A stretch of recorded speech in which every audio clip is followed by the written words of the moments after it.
Hi friends, welcome to my channel.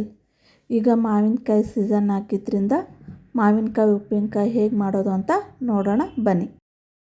ನಾನಿಲ್ಲಿ 1 kg ಮಾವಿನಕಾಯಿ ತೊಗೊಂಡು ಹೆಚ್ಚಿ ಇಟ್ಕೊಂಡಿದ್ದೀನಿ. ಅದನ್ನು ಒಂದು ಬುಟ್ಟಿಗೆ ಹಾಕ್ಕೊಳ್ತಾ ಇದ್ದೀನಿ.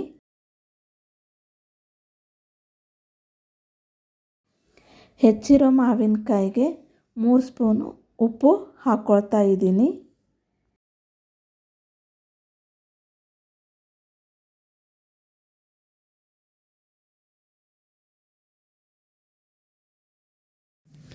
ಇವಾಗ ತರಿತರಿಯಾಗಿ ರುಬ್ಬಿರುವಂಥ ಬೆಳ್ಳುಳ್ಳಿ ಪೇಸ್ಟನ್ನು 2 ಸ್ಪೂನ್ ಹಾಕ್ಕೊಳ್ತಾ ಇದ್ದೀನಿ.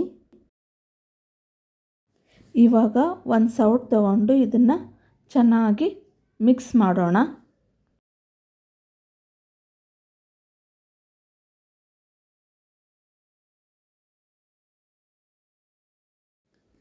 ಇವಾಗ 1 ಸ್ಪೂನ್ ಅರಿಶಿನ ಪುಡಿ ಹಾಕೋಣ.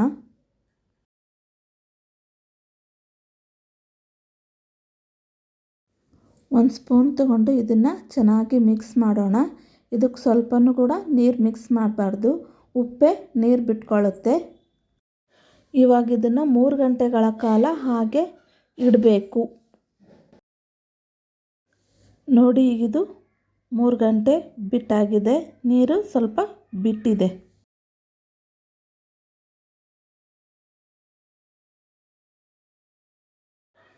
ಇವಾಗ ಇದಕ್ಕೆ 1 ಸ್ಪೂನ್ ಮೆಂತ್ಯ ಪೌಡ್ರ್, 4 ರಿಂದ 5 ಸ್ಪೂನ್ ಸಾಸಿವೆ ಪುಡಿ,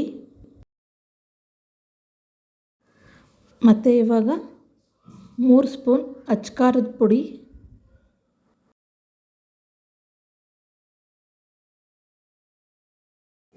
ಇವಾಗ ಇದನ್ನು ಒಂದು ಸೌಟ್ ತಗೊಂಡು ಚೆನ್ನಾಗಿ ಮಿಕ್ಸ್ ಮಾಡಬೇಕು.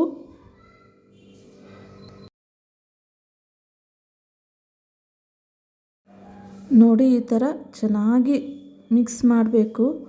ಎಲ್ಲ ಮಾವಿನಕಾಯಿ ಪೀಸಿಗೂ ಎಲ್ಲ ಥರ ಮಸಾಲೆನೂ ಹತ್ತಬೇಕು, ಆ ಥರ ಚೆನ್ನಾಗಿ ಮಿಕ್ಸ್ ಮಾಡಬೇಕು. ಕೊನೆಯದಾಗಿ ಇದಕ್ಕೆ ಒಗ್ಗರಣೆ ಮಿಕ್ಸ್ ಮಾಡೋಣ. ಒಗ್ಗರಣೆಗೆ ಕಾದಿರೋ ಎಣ್ಣೆಗೆ ಸಾಸಿವೆ ಮತ್ತು ಕರಿಬೇವು ಹಾಕಿ ಒಗ್ಗರಣೆ ಹಾಕ್ಕೊಂಡಿರ್ತೀವಲ್ಲ, ಅದು ಆರಿದ ಮೇಲೆ ಇದಕ್ಕೆ ಹಾಕಬೇಕು.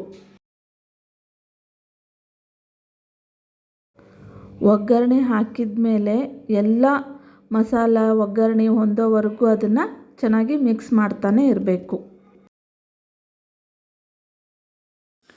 ಇವಾಗ ಇದನ್ನು 1 ನೈಟ್ ಹಾಗೆ ಇಟ್ಟು ನೆಕ್ಸ್ಟ್ ಡೇ ಹೇಗಿರುತ್ತೆ ಅಂತ ನೋಡೋಣ. ನೋಡಿ, ನೆಕ್ಸ್ಟ್ ಡೇ ಉಪ್ಪಿನಕಾಯಿ ಹೇಗೆ ರೆಡಿಯಾಗಿದೆ ಅಂತ. ಸೂಪರ್ ಆಗಿದೆ ಅಲ್ಲ. ಇವಾಗ ಇದನ್ನು ಒಂದು ಡಬ್ಬಿಗೆ ಸ್ಟೋರ್ ಮಾಡಿಟ್ಕೊಂಡು ವರ್ಷಗಳ ಕಾಲ ತಿನ್ಬೋದು, ಏನೂ ಆಗಲ್ಲ.